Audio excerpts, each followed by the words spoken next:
অম্বু শব্দের অর্থ জল এবং বাছি শব্দের অর্থ প্রস্ফুটিত। এই শব্দটি নারীর শক্তি এবং তাদের জন্ম দেওয়ার ক্ষমতাকে প্রতিফলিত করে।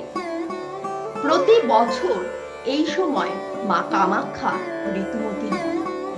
মা ভগবতীর গর্ভগৃহের দরজা আপনা আপনি বন্ধ হয়ে যায় এবং তার দর্শনও নিষিদ্ধ থাকে।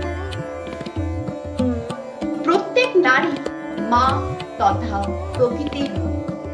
সুতরাং এই বিশেষ মুহূর্তে বিধবা নারীরা যেমন খাদ্য সংযমের মধ্যে থেকে থাকে, তেমন বর্তমানকালে সকল নারী যদি সংযম, বিশেষ করে মিলন বন্ধ রাখতে পারে, তবে বিশেষ শক্তি অধিকারিণী হতে পারে।